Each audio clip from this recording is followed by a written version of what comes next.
Hello and welcome to another live edition of the Gersnet Podcast. We're here to bring you the final word on all things Rangers after a week that saw the young team win the Scottish Youth Cup and the first team put some demons to rest against an Aberdeen side that were about as inspiring as a Davina McCall workout DVD.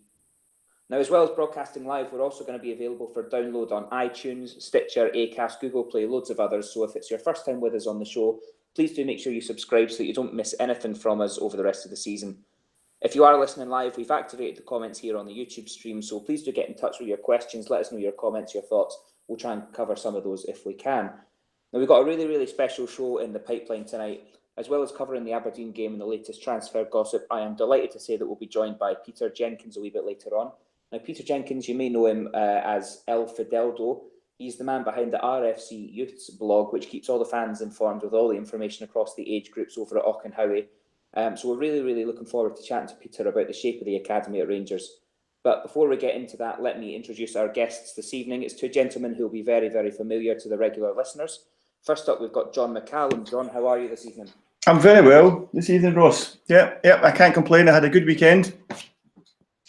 The game today was probably the icing on the cake. I walked past the SCCC on the way to the match, and the 16th European Congress on Obesity was taking place there today.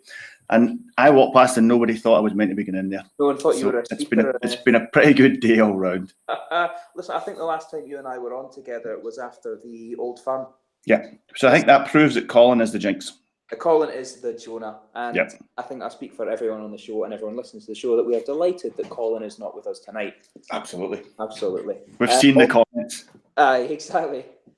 Also with us this evening, we have got Stevie Clifford from the very successful Four Lads blog, and now the very successful Four Lads Had the Dream podcast. Stevie, thank you for joining us. How are you this evening?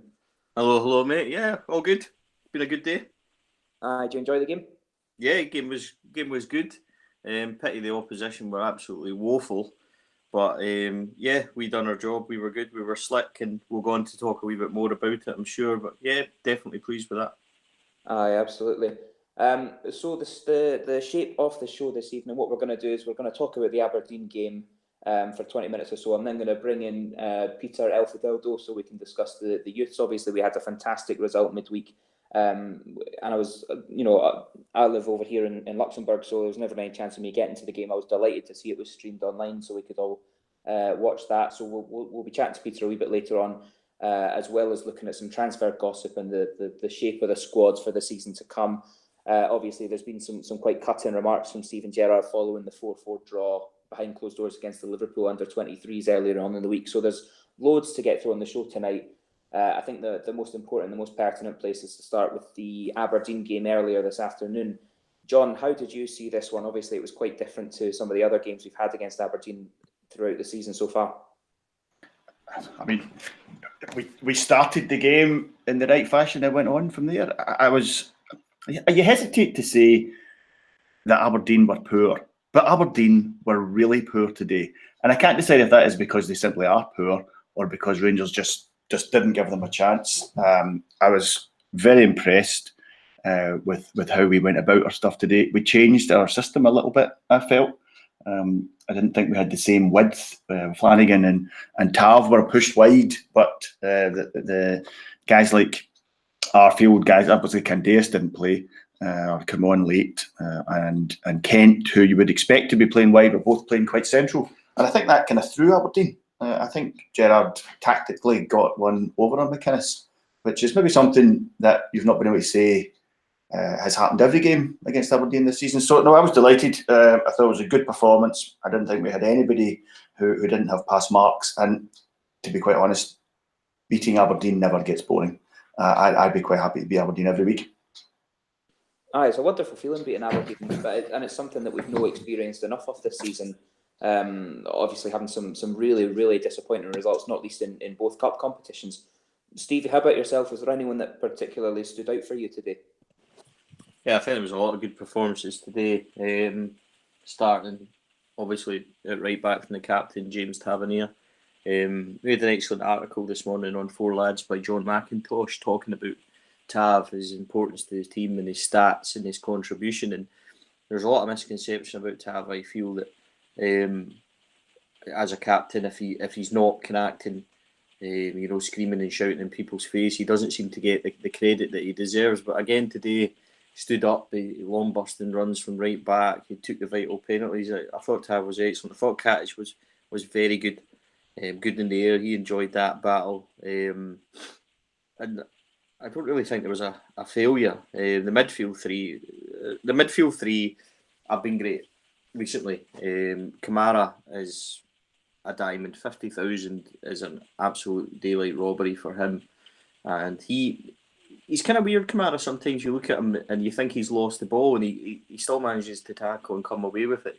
He's just got a tremendous knack of picking the right time to tackle and things like that, and he recycles the ball really well. But Stephen Davis is starting to look like the Stephen Davis of old, and we know he's not the player he was, when he was 25, 26, but something he done today was very clever, and the movement of Arfield and Defoe was excellent in front of him, but he played a lot of very straight balls into the centre, to Arfield and to Defoe, and sometimes we're guilty of shifting it side to side too much and a bit slow, but he seemed to inject a lot of pace into it and move it forward, and I just think that finally they might have kind of stumbled onto a blend there that works.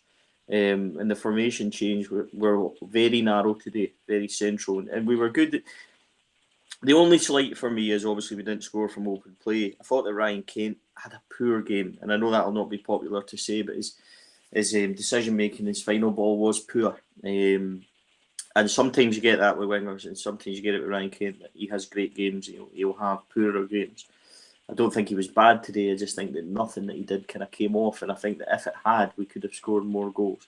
But overall, it's not a criticism of Ryan Kent, certainly not. It's not a criticism of us at all today. Should have scored more goals, could have been a lot more comfortable, but it's always nice to beat them. But they are a hideously poor side. They're as poor as anyone we played at Ibrox this year. Not interested in trying to win the game, just being obstructive, dirty tackles, dirty fouls. And just doing anything to disrupt the flow and disrupt the game. A really unenjoyable viewpoint of at least from the point of view that Hibs or Hearts, teams like that have come to Ibrox and had a wee bit of a go. That you're playing 11 men behind the ball, very unattractive, and I seriously thank my lucky stars that Derek McInnes is not in our dugout, because that would just be horrible to watch on a weekly basis. Aye, absolutely. It's funny how as time passes, that whole saga about Derek McInnes becoming the Rangers manager goes from a horrendous embarrassment for this board to one of the largest bullet dodges since The Matrix came out. I can't disagree with what you said there, Stevie, about Ryan Kent, and I was thinking the same thing, how there was a lot of energy, a lot of effort without a lot of output, and that's what you get from, like you say, from wingers, from attacking players, and from young players as well. It kind of just wasn't his day, and that's probably why we never scored more from open play. You also mentioned Nikola Katic, and I'd really recommend, there's a cracking interview with Nikola Katic on Rangers TV at the moment, where he kind of reflects on his first season at Rangers, which it's kind of hard to quantify as either a success or a failure, and he's got a very refreshing outlook, saying, look, I've not played every game, but I've played almost 30 games in my first season at one of the biggest clubs in the United Kingdom. And it's a really refreshing, really healthy attitude. Obviously, we would not have won that game if we hadn't won 2 penalties. So I think it's a fair place to discuss whether one or both of those should have been given, should they not have been given. I don't know if anyone's seen Derek McInnes' interviews after the game, but they're absolutely delicious to watch because of the hatred pouring out of him. He's absolutely gutted. John, let's talk about the first penalty first of all. Nikola Katic tripped in the box. Would you have given that as a penalty? I mean, I only saw it once at the game. I was literally the very, very back row of the club deck today. I was about as far away from it as you can be. So for me, it was absolutely, definitely a penalty. A penalty all day long. I don't know what the replays have shown, but at the time, it just looked like an absolute stick-on for me, and I'm not going to let facts change that. To be honest, you don't need to let facts change that. It was a stick-on penalty. Oh, excellent. Oh, that's even better news. The boy stands on his foot in the box and takes him down as he's moving towards the ball. That's a clear penalty for me. Oh, well, there you go. And from the club deck, how did the second one look, the Considine incident? I'm surprised he wasn't arrested.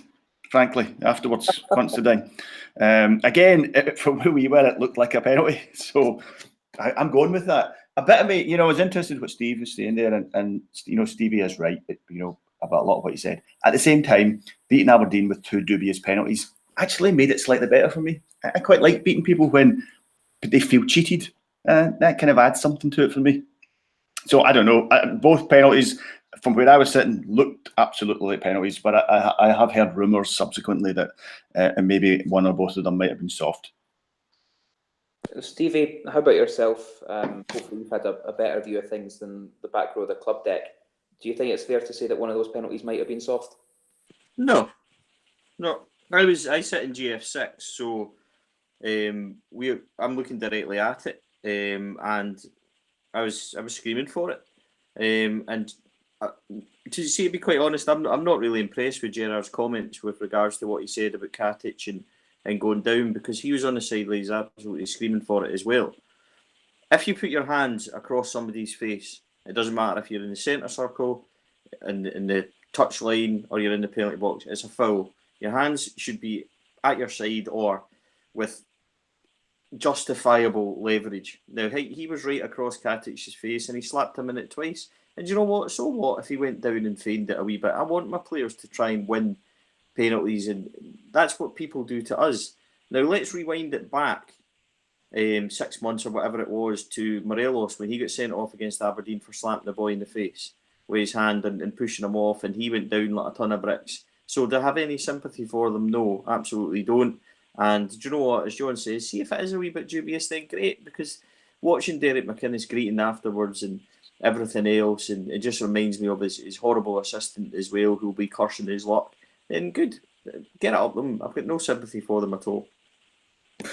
Get it up them, I think, is pretty much sums up how I'm feeling about today as well. I'm sure Get It Up Them will be the title of this podcast for download. Get it up them. Listen, I can't disagree with the comments. Like, it's especially the Considine one is probably the more controversial of the two, in that you could say he's putting his arms out for balance and for leverage. But Stevie's right. He has one slap in the face, realises he's not done much, so he has another wee whack at Katic. When Katic goes down, he clutches his face and he maybe sells it, but that's part of his job, is to sell it. He's been fouled in the box, and as one of the comments here, I'm getting absolutely tons of comments on the YouTube, by the way. I'm trying my best to read them all. One of the comments here is saying, from Graham, there's no such thing as a soft penalty. It's either a foul and a penalty, or it's not a penalty. Both of them were fouls, so we can't be talking about the fact, it was a foul, but it was in the box and it was a soft foul, so it shouldn't be a penalty. I think it's fair to say that they probably both should have been penalties. And when you look at what Considine's doing, and you look at the law, it has to be a second yellow card for the boy. So especially when you consider the results we've had against Aberdeen this season, the kind of bad blood that's gone on between the two teams over the past 9 months, with the Morelos red card, last-minute equalisers, them putting us out of both cups, them getting wins that they shouldn't have deserved. God, I don't have any sympathy for them at all. And right, fair enough, we never scored from open play today, but we could have done, and perhaps we should have done. Stevie, Tav had a goal chalked off for offside. I'm sure you'll have seen the pictures coming out on social media after the event. Talk us through this one. Obviously, you're a qualified referee, as everyone's well aware. To me, Tav's feet are onside. He then obviously goes through, strikes the ball with his foot and scores. Is that offside? Should that goal have stood? Goal should have stood. If anything, he's onside, and the advantage you give to the attacking player. Now, if you watch the replays, the Aberdeen defender is wearing yellow boots, and his right foot is playing all the Tav on. Now, because it's at a slight angle, it looks deceptive, as if Tav's body, perhaps his shoulder and his arm, is offside, but you can't score a goal with your arm or your shoulder. So that part of your body doesn't count. So for me, it's onside, and the goal should have stood. And you know what, as well, it was such a shame, because that was an outstanding move, started and finished again by Tav, and the build-up, everything was inch perfect, and it really was a lovely goal. And we've scored some cracking goals this year, but that for me would have been goal of the season. Team-wise, it was immaculate. Absolutely, immaculate's the word for it. It was a real shame. John, how about yourself? What was your view of this one? Did you, at the time, think that was onside or offside? And have you seen the photos coming out afterwards? What's it say about the standard of our officiating yet again?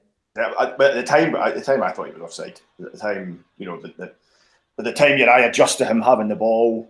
Both players have moved. He looked offside to me. I mean, the people around me, we weren't really complaining about it all that much. As Stevie says, it was such a beautiful move, and the fact that Tavernier himself had started it, literally in his own box, and then finished it. It was a shame, but to be quite honest, at the time we thought it was off. It's disappointing to find out it wasn't. So I guess all the people wanting VAR will be saying, there you go. There's the proof of that particular one, because it would have been goal of the season. I agree with that entirely. Aye, as if we needed any more proof that our referees in Scotland needed some assistance. I mean, to be fair to that one, that's the linesman's call. I suspect the referee will have gone with the linesman on that, who's got the best view of it. Aye, and you can't blame him for that. That's what he should be doing. Yeah, I mean, he gets the blame for all the other decisions he made wrong in the match. Oh. I can't blame him for that one. Talk to us about that then. Talk to us about some of the other decisions that you've seen. I mean, it seemed to me that their fullbacks were intent on just kicking our boys up and down the park. Yeah, I mean, Aberdeen have played the same way against us all season. They're a physical team, and it's interesting because we didn't have Morelos playing. They're big. What they've got is two big centre halves, and then sometimes they bring in a kind of third big centre half, and they basically take turnabout kicking them. But because he wasn't playing, Defoe's a different type of player, and they did. I just get the feeling they didn't actually know what to do. Defoe is not the kind of player who's going to go up against them in that way. Defoe's a very, very different type of player, and it was interesting watching Defoe against them. You realise, there's so much going on in his head, his speed of thought. His movement, and they just didn't know what to do. And in the first half, they were just. I just felt they were very, very physical. And again, I feel that when you go up against the physical side of that, the referees, for some reason, in this country seem to let them away with it. I mean, the referee got booed off at half time. The support were furious with him. We'll look at the penalties and say, did he favour Rangers? He certainly didn't in the first half. No, certainly not. I totally agree with that. Stevie, again, from a referee's perspective, there's a question here on the YouTube from Mark Parsonage, talking about the Jermaine Defoe, who I thought was, excellent in terms of his movement, in terms of his intellect today, and was kind of unlucky not to have a wee bit more output. Defoe had an incident in the first half when he ran through and seemed to catch the Aberdeen keeper in the face with his hand. Do you think Defoe was perhaps lucky to stay on the pitch there? Is there any call that he could have been sent off for that? Before we talk about Defoe, and we get there, something that John said previously, there were several incidents in the half that didn't really make sense from a kind of refereeing standpoint. There was two over at the East Enclosure, Broomloan side.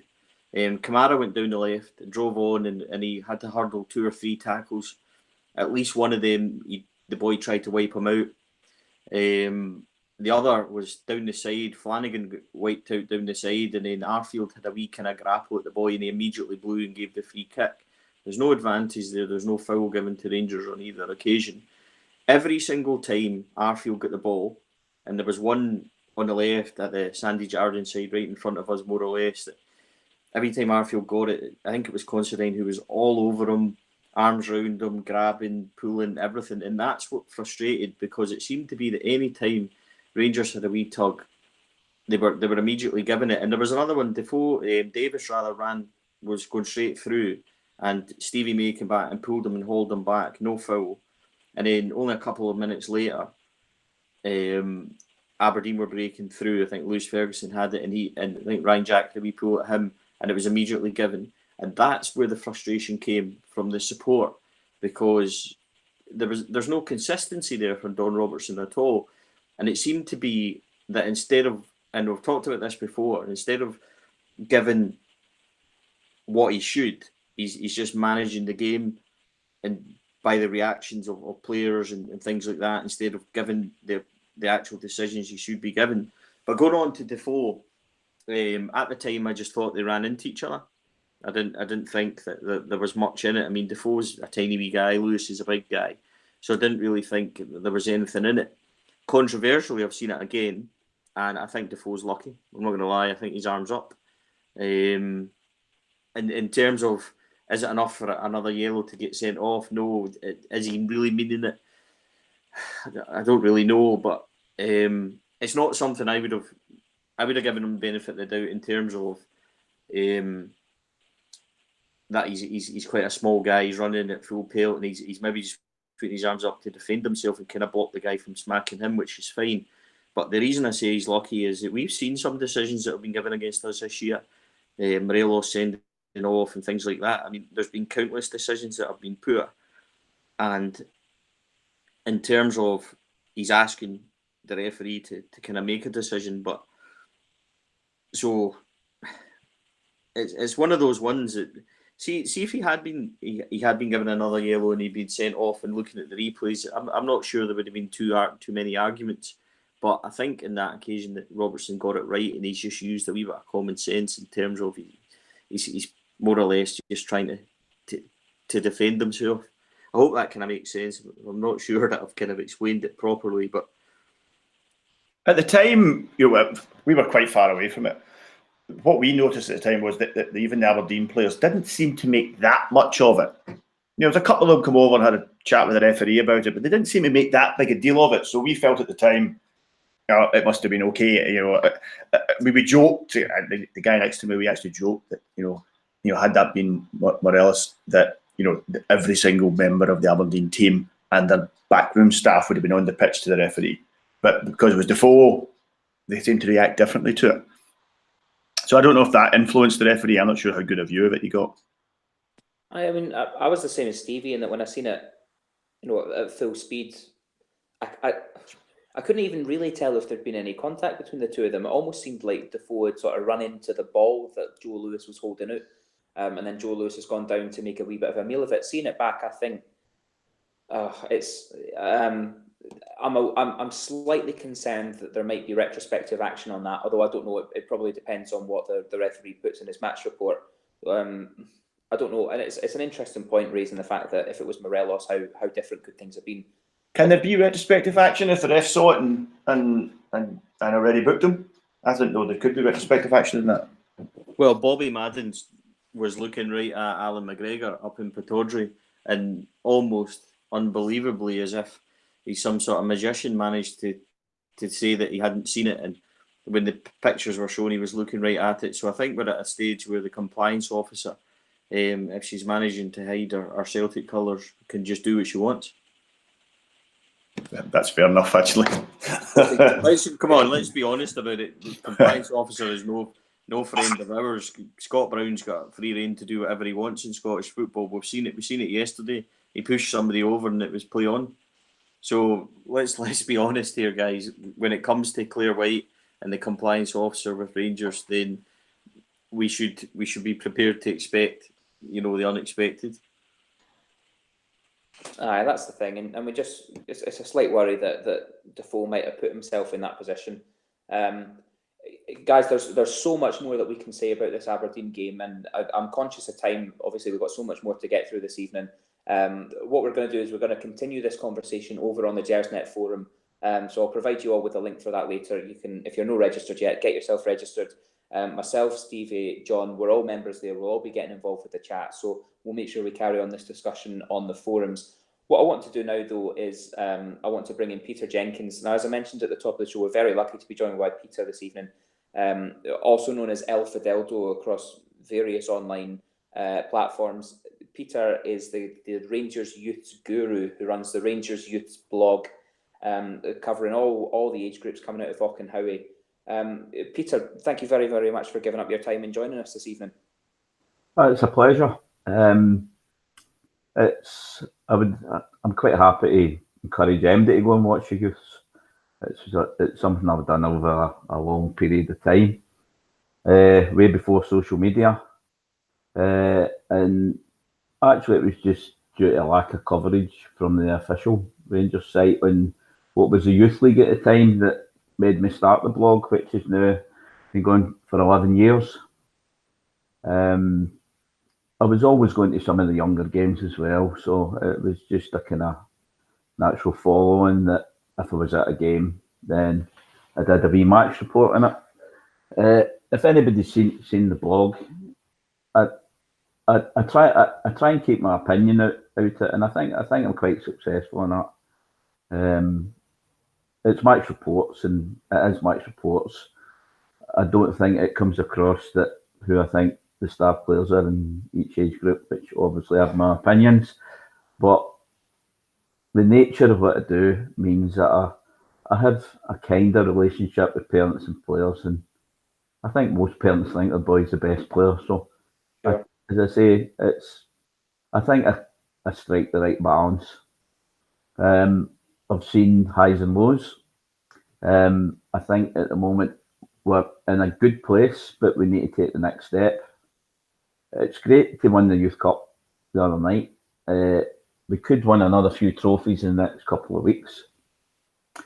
In the big picture, they don't really mean anything if we don't produce players for the first team. The next step is for players to step into the first team. But a few years ago, we were in a bad place, and we had to rip it up and start again. So subsequently, in the last couple of years, we've had very few players between the age of 19, 21, 22. After ripping it up, we were left with a couple, the McCrory brothers, Ryan Hardy, but our youth players were 17, 18. We're now getting to the stage where they're becoming 19 towards 20. So these players have got to either get some first team experience, or they've got to go out on loan and be successful out on loan. We've had players going on loan in the last couple of years, and I would say that it's a mixed bag, probably going towards not being that successful. This year, the ones that have done well is obviously Zach Rudden has played almost every week for Falkirk, and he's been scoring goals in a team that haven't been scoring many goals. Jamie Burjonis has done well since he's went to Raith Rovers, but his loan move at Bury never really worked out.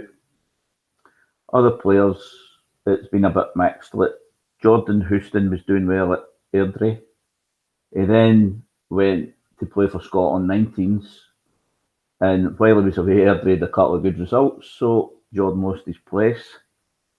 Others haven't done so well. I mean, Andy Dallas, after starting a couple of games, has found himself in the bench.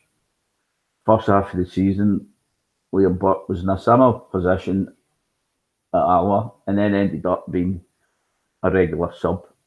What I have to say in Liam Burke's case is he's been good playing in the reserve since he come back, but he's probably played his last game of the season, maybe his last game for Rangers because his contract's up, because he appeared to pull his hamstring the other week. As I would say, I would encourage MD to come along and watch the youths. I mean, a lot of folk will say to me in forums, "No, who's the best player in the under 15s?" That's not what the blog. Therefore, I've got my opinion who the best player is, but it's not. The blog isn't about my opinions. I would say come along and watch them and decide for yourself. And there's good players in every age group. So, Peter, if I can ask, how is it then that, how do guys come along and watch? Is there any admission fee, or is it just turn up, say that you're here for the game and join in and watch it? Most of the games, there's no admission fee for any games. Even the reserve games these days, there's no admission fee. I have to praise the club here that there is some games that have been deemed closed door. Obviously, the last couple of years, Old Firm clashes and Glasgow Cup and Youth Cup have been closed door because of issues at previous games. And the club have looked after the dozen or so people that go on a relatively regular basis, so we do get in. But most games, I mean, I was at 2 games this weekend at the younger age groups. One at the Hummel, and this morning I was at Lesser Hampden. You just walk in. Obviously, it's not quite so easy to find out when the games are on. us that go regular tend to get the information and we pass it on to each other. It's not a problem for me to post the information, when games are coming.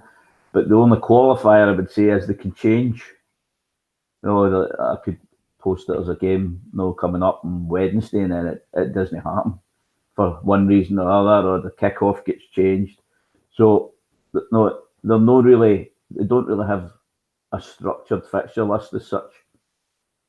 Right. But if there's a game on, you'll get in. Apart from the odd game closed door, the Hummel's been a wee bit different this season because of the building work going on.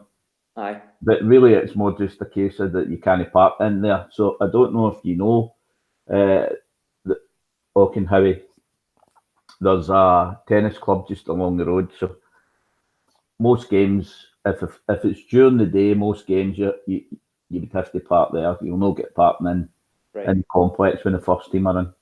Right. But what I would say is, as I said, we won the Youth Cup this week. We need 5 points for 4 games to win the Youth League, which will qualify us for the Champions Youth League. But it would be the non-champions stream, which means that we don't go into a group. And it would be just home and away ties. For example, this season it was Hamilton, who actually went to the Hamilton game when they played Ball. They beat Ball on penalties.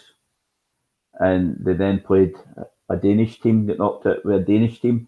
So Rangers would be in the same situation. It would be knockout. And the first time won't be until October. So it's quite a gap. And while the group stage is going on for the teams that have qualified for the Champions League, whose youth teams then playing it in a mirrored group, while that's going on, the other teams playing a knockout. And then when the groups are finished, the teams that have qualified for the groups, I think it's only the group winners, will play a team that's come through the knockout phase in the last 16. Right. Okay. Now, we've also got the Reserve League, which is down to, we've got Hibs at the top by a goal, but they've got no games left. Rangers are 3 goals ahead of Celtic. We've got 1 game left. So if we both win, Celtic need a 3-goal swing to overtake us. Right. There's also the Under-16 Cup, which is a new thing. Youth age groups have moved to a calendar season from January through to December, with the exception being the current 16s, because the Under-16s that start in January they become, most of them are signing contracts to be full-time players in the summer. So they move to a conventional season in the summer. So for the 6 months from January to now, they're playing, it was a group, they called it like the Club Academy Scotland Cup. And there was 4 groups, and then the top 2 in each group went through. So Rangers played semi-final this morning, they beat Hibs 3-0. And they play the winners of Aberdeen and Kilmarnock. I don't know how it finished. Aberdeen were 1-0 up, but I don't know how that finished. So that is an Under-16 Cup. But as I say, these trophies don't really mean a lot if we don't progress to the next stage with the players. No, and I guess that's the most important thing is looking at that player pathway from the youths. And like you say, over the past, however many years, there's not been such a visible pathway from the youths to step it up into the first team. Obviously, a lot of eyes this week will have been on the next generation coming through in the Youth Cup final that we were able to watch midweek there. Can I ask, in your opinion, was that a result that you expected, obviously, with your knowledge of that age group? Did you expect the players to be able to overcome Celtic? Well, if you asked me that question 3 or 4 weeks ago, I'd have said yes. But we played Celtic in a league game at Barfield a couple of weeks ago, and Celtic didn't put out their strongest team. They left out Barry Coffey, who played in midfield. They left out Karamoko Dembele, and they left it Armstrong local flex. Rangers were at full strength with the exception of Nathan Patterson, who was injured. And I expected us to beat them. And we should have been more than a goal up, but they scored right on half time to make it 1-1. And they came out at the start of the second half and they dominated the first 15 minutes. And by that time it was 3-1. So looking at the Youth Cup game, I still felt as though we would beat them, but I wouldn't have said we were as strong favourites as I would have said a couple of weeks prior. Right. And I don't know if you watched the game. I thought that both teams were good at the top end of the pitch. Aye. The front three in both teams were. I think it was going to be which defence coped best with the opposition's front three that would win. And I have to say that two of Celtic's front three never actually played in that league game. Right. No, I mean both teams were, I thought, very positive and wanting to get the ball forward and play attacking football. We've had a question here on the YouTube stream, Peter, about funding for the youth teams. Mm-hmm. Obviously, Stevie from Four Lads has done a lot of funding and recently had the raffle that the Four Lads Had a Dream blog did that raised a lot of money for the youths. What are the other income streams for the youth system, and how can people get involved in funding the next generation of Rangers? Well, there's obviously the Rising Stars, and there's the Rangers Lotto. There's also it started where it was just supporters clubs, like they could buy a panel. It's like a brick at Ibrox, but it's a panel at the Hummel. But I noticed that there's a few individuals have bought panels. I think the cost was like £250. It's like a bigger version of like the bricks that you see at Ibrox. There isn't actually a lot of them there.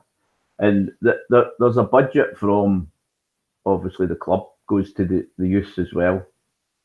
Other than that, I'm not really aware of any other income stream that they would have.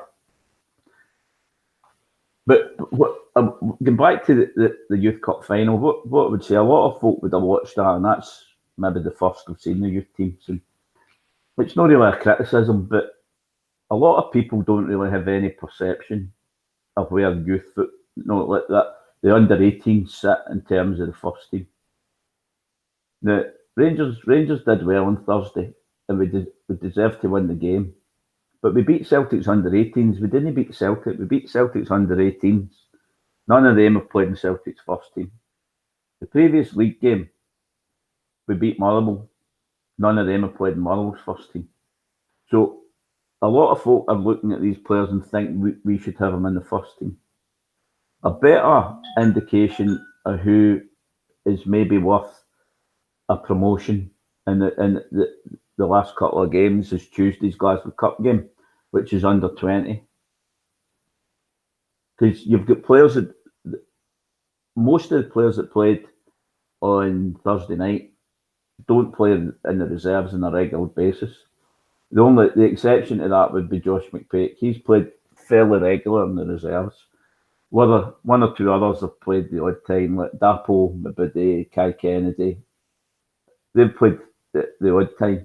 But we've got players that will be playing on Tuesday that are playing regular in the reserves that are 18 and 19-year-olds, like Lewis Mell, Matthew Shields, Cammy Palmer, Stevie Kelly. So these are really ahead of the under 18 players. But people that don't really follow reserves youth, they don't really see that. They just see we beat Celtic. These boys should be due a promotion. But their time will come. But I think they're a wee bit behind some of the older youth players, which we didn't have in the past. But as I said, because we had to rip it up and start again, we didn't have 18, 19-year-olds, 20-year-olds. But now, a couple of years down the line, we have.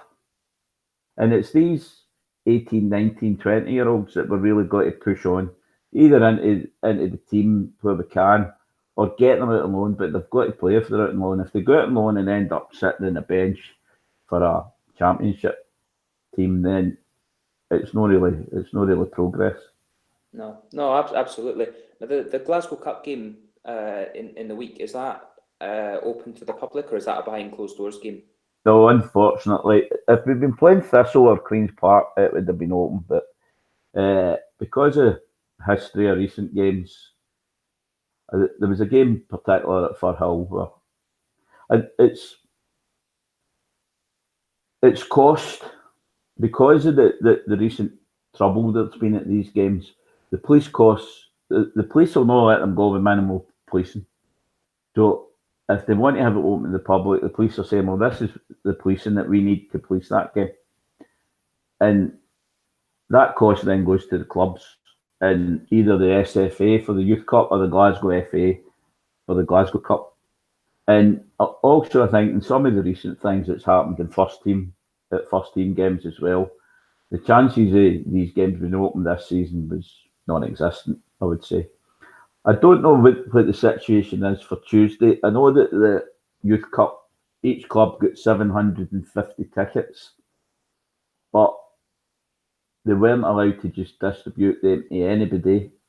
The vast majority of them had to go to their academy players. So at the game on Thursday, you would have had Rangers boys feel it under 11s right up. They were given tickets, so all the academy players that obviously if they were stayed a bit away, they maybe wouldn't have travelled to it, but there was loads of the kids were there. Aye. But one thing I would say that's really raised Rangers, not just the youth profile, but the profile of the club, was when they won the Al-Qas Cup in Qatar. And yeah, I remember that. It was it's certainly well publicised over social media and these kind of things, with some big results over really, really big, impressive European clubs. It's a big tournament, and apparently, I mean, what I've been told is it's an incredible tournament. Every team that was there were met at the airport with their own bus with a crest along the bus. So this is an under-17 tournament. So Rangers had their own bus with the Rangers crest along it. One of the Rangers players got injured in the game, and he had an MRI scan within 20 minutes of being injured. It was no expense spared. Every game was on Al Jazeera live. And a consequence of Rangers winning it, they're now invited to that tournament for the next 3 years. Right. The Rangers hadn't been invited before. And if we had lost to Roma in penalties, we might never been back at that tournament.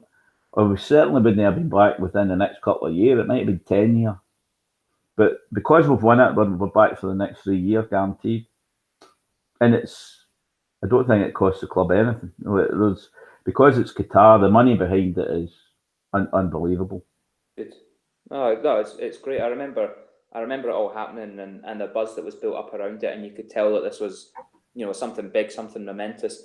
Peter, it's been fascinating hearing from you, and I've certainly learnt a lot about the youth setup, and I can see the comments on the YouTube that the listeners have certainly enjoyed hearing from you as well. Just before we say goodbye to you, can you tell us, if anyone's familiar with your blog, can you tell us where they can find the RFC Youth blog? It's just RFC Youths. Just let me check it. It's WordPress. It's rfcyouths.com. No, it's wordpress.com, and it's RFC Youths. Fantastic. But if you search RFC Youths, it's one of the first things that comes up. And I'm just halfway through typing up a report on this morning's under 13s game. So that'll be up later on. Fantastic. As I say, like, the kids and the parents like it as well. So it's absolutely, and it's a fantastic resource for anyone who's interested in football, anyone who's interested in football development. It really is an incredible resource. The amount of just before I go, Thursday was my 17th Youth Cup final. Just by coincidence, Rangers were in them all. And a wee sort of start was that there's 70 players who've played for Rangers in their finals and went on and played in the first team. Now, obviously, you've got the likes of Barry Ferguson, Alan Hutton, that made a big impact, down to players that have played one game or one substitute appearance. So, right, that's just something for folk to think about if they could name many of them. Aye, absolutely. Peter, it's been wonderful hearing from you, and thank you very, very much for giving up your time this evening. Pleasure's mine. Thanks a lot. So that's Peter Jenkins, El Fideldo. Like I say, definitely have a look for the RFC Youth WordPress blog. A wonderful resource for any football fan, anyone interested in youth development at Rangers, to read up on the match reports, read up about the players that are coming through, and hopefully we can, as Peter mentioned, the way that this youth system was ripped apart over the past few years and started again from scratch, hopefully over the next few years we'll start seeing that be borne out more and more in the first team, and that's what we all want to see, especially as the economy between the Scottish and the English games grows and the differences there. We need to be relying on our own youth system. Right, before we end the show tonight, I think we need to take a look at the state of the Rangers squad as we look towards the summer transfer window. Obviously, it wouldn't be right to have Stevie from Four Lads on the show if we didn't talk about transfer rumours. I know that he's been teasing you all day on Twitter about big rumours that he's going to be announcing. Stevie is well known for having his ear to the ground, his finger on the pulse when it comes to the transfer gossip. Stevie, what have you got for us in terms of rumours? Probably better to start with what I put last night in terms of the 3 deals that are done. Deals that are done obviously come as no surprise. Jake Hastie is here. He's signed a 4-year deal. I think the club will announce that this week. We know Jordan Jones is done. He was one of the 3 we included. The other one's obviously Greg Stewart. Greg Stewart has a 3-year deal. That's done. That was something that we broke on Four Lads a good few weeks ago. It was then picked up by the press, etc. Likewise with Jake Hastie, the guys that listen to our own Four Lads podcast would have known from that the deal was back on. So there's obviously they're set up. The rumours that are coming, Ross, is some of them are incredible, and the one I was kind of laughing at today is Stuart Armstrong of Southampton. We'll know him because he used to play for that mob across the road. But and what normally happens this time is we get a lot of kind of contact from agents and things like that, and they'll throw names about, and it's trying to kind of get names and figure out if they're true and if they're sticking. The likes of Welbeck, we know that Welbeck has been offered. We know that the likes of Milner has been offered and discussed as well. But these are ones that are kind of wild, you know, that agents will throw them about as possibilities and to kind of get their own clubs to offer them deals and things like that. Armstrong's probably very much in that category as well. We know that he's been offered to Celtic as well. He's been offered to the Championship. So these are the kind of wild rumours we get at the moment. It's the same as the boys like Tim Closer from Norwich, the centre-back. We do know that he's been watched several times. We had that confirmed, so there is an interest there. Will we move for these guys? It's probably not known, but one we do know. We spoke about this boy before. My pronunciation of this boy isn't very good. Wan Tuanzebe. He plays at Aston Villa at the moment. He's a Man United centre half, and the club are extremely interested in him. It's a case of seeing what's going to happen with him in terms of a loan move and things like that. But what Rangers are now is attractive because clubs have seen what's happened with Ryan Kent. Ryan Kent went after a bad year at Bristol and has come up here and stormed it, and Liverpool are talking about getting 10-12 million for him. So we're in a position where we can say to clubs now, well, we'll take these guys, we'll turn them round and we'll go again. And that brings us nicely on to the next thing I'm going to say. If Ryan Kent doesn't sign for Rangers, then in which we're still very much in the hunt, I would 100% expect Ben Woodburn to be the next Liverpool boy up on loan. To the extent where it's probably worth saying that I believe that if he doesn't come, Ryan Kent, then Liverpool are more or less said to Rangers, well, Ben Woodburn will be the one that comes up. He's had a bit of a poor time down in Sheffield, so again, it's the exact same for them, and they can trust him to come up here, and hopefully they can turn him round and do the exact same. And we know that Steven Gerrard's a big believer in him. He had a storming first half on Monday in the youth game, in the under-23 game, and tore Rangers apart. I think it's right to say set up 2 of the goals and possibly scored the other 2, but he's one that we definitely want. Adam Lewis, the left back, is another one on our radar. that's been spoke about as well. Now, if you factor in what's currently going on with Borna Barisic, that seems to make sense. So there's a lot of rumours. There's other stuff that we know. There's stuff that I know that I can't really say much on at the moment, as we're sworn to secrecy. But we also know that players have been across, the players have been at Hummel Training Centre, players have been spotted. So there's a lot happening. A lot of people are kind of concerned about the three that are coming in at the moment. And what I would say to them is, don't over concern yourself with that. This squad, I said it in the blogs in the week, this squad has got the potential to lose between 10 and 15 players. And before Monday, I would have said that wouldn't have really hurt us in terms of these guys not playing. But after Monday, I would say that there's 4 or 5, maybe even 6 of them on Monday that won't kick a ball for Rangers again. So what Gerrard is he's pretty ruthless. You either give him everything attitude-wise or you give him nothing at all. So there could certainly be more scope for more to come in. It's going to be a very busy and a very exciting summer. Gerrard's got a budget. He wants quality, and he wants a couple of really big names. So I'm excited. I'm looking forward to it. And I think, to be honest, I don't say these things lightly. Last year I said we were going to get a big name manager. We got it. Said it was going to be exciting summer. We got 15 signings. Said it was going to be exciting in January. We got Defoe and Davis. So let's see what this summer brings. But I'm certainly looking forward to it. And it's early days as well. It's fascinating hearing the names that have been linked, and obviously we've all heard Welbeck, we've all heard Milner, and it's hard to almost write things off as pie in the sky these days when you see the likes of Defoe coming in or even Gerrard coming in as manager. It's hard to write things off as wild. Obviously, there's then names in the background, things like Shinnie. There's that situation's still up in the air. But listen, the names that you have there are certainly very, very interesting. The Villa centre back Twanzebe, or however it's pronounced, I remember him as a prospect at Man United and would be a really fascinating signing to get on board. It's a really interesting one though when we look then at the shape of the squad as it stands going into next season, because as Stevie mentioned there, John, we had this behind closed doors friendly game against the Liverpool second string, which Gerrard really pulled no punches on some of his first team players, some of his fringe players after that result, called them embarrassing. I think there's no secrets here. We're talking about players like Barisic, like Grezda, like Kyle Lafferty.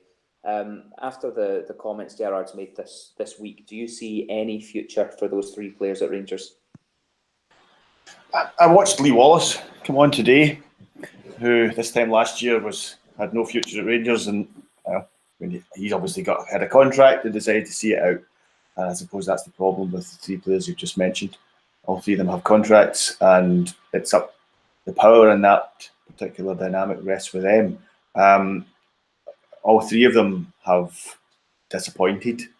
Lafferty disappointed the first time we signed him, so I don't suppose we should be surprised he's disappointed again. He did look like he'd turned the corner with Hearts, but he's struggled to get into our team. I'm not sure why. You hear all sorts of stuff, but I don't know why he's not getting the team. But perhaps attitude is part of his problem. Grezda and Barisic. Grezda seemed to be injured. I'm guessing he's not injured now. I still haven't seen enough of Grezda to know whether he is somebody who can do something for us or not. Barisic is frustrating because I think Barisic is a player of talent. Natural left-footed. When we saw him playing against us, he looked like the best player in their team. I was really pleased when we signed him, but there's been games where he's gone missing. There's been games where he just didn't look like he fancied it, and clearly that's an issue. So, I wouldn't say that their careers are over. Clearly, Gerrard is unhappy. I'm a little surprised. It did sound like something of a bounce game. I'm a little surprised he's quite as angry as he seems to be. I don't know whether he's doing that for effect to try and make certain fringe players realise that they need to step up, or whether he is being perfectly serious and these guys are currently being touted to other teams. I'm not entirely sure who'll buy them. Whether they'll be out on loan and we'll just accept that we get the wages off, I'm not too sure. But yeah, he certainly doesn't seem to be too pleased. The three he's not pleased with certainly have been at best fringe and have certainly been disappointing so far this season. Probably his only disappointing signings over the piece. Yeah, so I don't know if that helps you. I don't have the insights of Alfredeldo and Stevie. I just make it up. No, I'm sort of sat here back on. You don't have any transfer gossip. You don't have any knowledge on the youths. Have you got anything about Ibrox catering, maybe? I can tell you that I didn't have a pie today. You didn't have a pie? Nope. No, it's too tight. That's the effect of walking past the obesity convention. That's exactly what it was. I wanted to be able to walk past it again to get home. No riding the mobility scooter away. And obviously you think that Stuart Armstrong will be a good fit in the squad next season. Personally, I would sign him and put him on the bench. I would just say I'll put him on the bench just for laughs. Aye, well, why not? To be fair, he's a quality player. I think he's not getting much of a look in down at Southampton. But he played yesterday. Did he? Yeah, he definitely played yesterday because he was getting slagged in match of the day for giving the ball away for one of Bournemouth's goals. Right. That way, I'm at that age where I wake up and match of the day's on. I fell asleep during a film and I wake up and match of the day's on. And yeah, so the Southampton Bournemouth highlights were on, and he managed to get caught in possession or something. So yes, he may well be getting punted. Fantastic. Ross, is it? I'm going to maybe say something if it's all right, and it's based on Gersnet and Barisic. I've been heavily critical of them on my own personal Twitter. On Four Lads, I don't tend to be as honest, fine on Gersnet. I kind of share everything and let everybody know what's going on in there, because obviously got a good relationship with the admin guys and that on there. But what I will say about it is it's down to attitude, and it's down to what they're putting in. I've said it and I've stressed that Gerrard arranged that game, especially on Monday. He persuaded Liverpool to bring a squad, a good, strong young squad up. They've got their own personal kind of games and everything else on, but they done it for him. We named what basically is our kind of fringe first team squad, and the stats that they put in, the effort that they put in was absolutely embarrassing. And you've got to remember that every player is mapped their runs and things like that, and they were well below, and it was a half-arsed effort, and that's the exact wording that was given to me. With regards to Borna Barisic, there's several issues with his commitment. I know that Gerrard was absolutely raging when he came back from Croatia injured. Can't play in the Old Firm, and then he's back on the Monday. I feel better and everything else, and that doesn't wash with the manager. And it's you either give him the correct attitude and you give him 100% application, or it doesn't happen.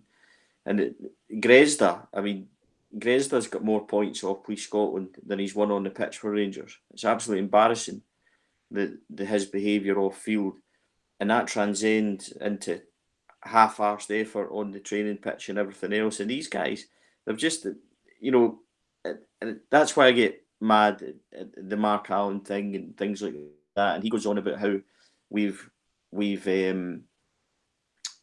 done all these checks on attitude, and we've done all these checks, make sure they're the right fit and everything else. And I get, listen, I've given Mark Allen a hard time, and I get things can go wrong when you're kind of, you're shopping in the lower million kind of market. But these guys weren't scouted properly. These guys were recommended by agents, and because Allen hadn't managed to get Gerrard's targets he wanted, that's why we end up getting these guys. And that's what annoys me, is because we should have learned our lessons from Pena and from Herrera and things like that. And these guys, we're ending up, we could be in the exact same position. We'll probably get rid of Barisic because he's went on to get caps for Croatia and everything else. And what frustrates me even more about that guy is he can go away and score for them, and man of the match, and Croatian papers are raving. And then he comes and gives us what he gives us at Ibrox. Their attitude is completely wrong. And it's not this isn't a situation between Barisic and Gersnet that's suddenly just happened. This is something that's been brewing for 6 months, because Gerrard's had them in the office. He's warned them. He warned everybody in the squad that they were fighting for their futures. And the guys like Katic and Flanagan and Davis have responded. These guys haven't given him anything. Lafferty's the biggest disappointment for me, because he's been there, done it, won championships, and should know what it's about. and within months of being at Rangers, he was up to no good off the park and missing games because of Northern Ireland, because he had to sort out his personal situation and everything else. And how many chances do you need, Kyle Lafferty, before you grow up? And that's the situation the manager's told him. There's no room at Rangers to give a half-arsed effort. It's either 100% or nothing, and we finally have a guy in Steven Gerrard that gets it. These guys won't be at Rangers anymore if they don't sort it out. And what John said is probably correct. There is times where the manager will sound off and say that's you done and everything else. And I suppose the door's never firmly closed, as you've seen with Lee Wallace.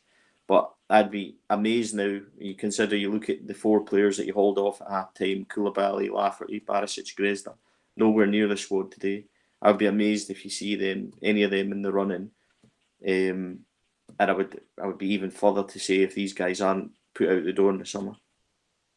Look, you're absolutely right saying that we have a manager who will not accept anything less than effort and commitment, and he's gone as far as to say that's what he expects, even for the young lads that he brought on at half-time against Liverpool, who turned the game, and he expects the same level of effort and commitment, whether it's a cup final or a bounce game against Liverpool under-23s. And do you know what? Thank God we finally have a manager who understands the Rangers standard, who understands what it takes to play for this club, who understands the expectations of the 50,000 folk watching you from the terraces, who understands what it means to play for our football club. And it's because he's been at a football club his whole life that had similar expectations coming from the stands. And so I'm absolutely delighted that we have a manager now who comes out with scalding criticisms in the press, and you can argue the rights and wrongs of that all day long, but I'd much rather have Steven Gerrard with these standards and these expectations compared to Mark Warburton putting his arm around a Rob Kiernan saying, "No, it's okay, it's not gone so well for you this time," because that is the exact antithesis of what it means to be a Ranger. So thankfully we finally have the correct management structure in place to identify what it means to play for Rangers and try and instill those standards, that ethos into our players. And look, we're not going to get that right every time, because how can you there has to be due diligence on players. Absolutely, there has to be. And Stevie, you're spot on that Mark Allen's got this wrong sometimes, where the primary target identified hasn't worked out, and there's maybe been a panic signing. So Jamie Murphy gets injured, panic sign another left winger, Eros Grezda. Or we've come through a tough fixture against Osijek, panic sign their best player left back. He scored against us. He was brilliant, fantastic. It's not always going to go right when you have knee-jerk signings like that, and the due diligence has to be better. You're absolutely right, it does. But we have a tone from the top now. We have a manager setting a standard, and if you don't meet that standard, you'll be out the door. Kyle Lafferty's back at this club for one last payday. I don't think when he re-signed for the club, there was all this talk about how it's where his heart wants to be, and he grew up loving this football club. These aren't the actions of a man that loves the football club. So it's a really difficult one. It's not going to go right every single time, but we are finally having the right tone set from the top, and that will trickle down throughout the entire football club. And this links in together really nicely with the academy, with the youth teams, because that tone has to go all the way down through the youth setup. You have to understand what it means to be a Rangers player from the age of 15. If you want to progress through to the first team, you have to have the right mentality as well as the skill set, and we have that structure in place now. I really believe that. Guys, there's so much more that we could talk about tonight, but I'm really conscious of the time that we've already gone over the hour. I think that's probably an apt place to wrap up for this evening. So let me just finally say a really big thank you to Peter Jenkins Elfidildo for giving up his valuable time and educating us all about the RFC Youth setup. And thanks as well to Stevie and to John for their contributions this evening, which were insightful as always. If you've enjoyed the show, then please do subscribe to the pod. You won't miss a thing from Gersnet. Also, do be sure to head over to the website, www.gersnet.co.uk. Check out all the great content, the friendly forum, join in with the community. We'll be back next Sunday when we'll be taking a look at the showdown against Hibs and previewing the final Old Firm of the season. So until then, thank you very, very much for joining us, and have a great week.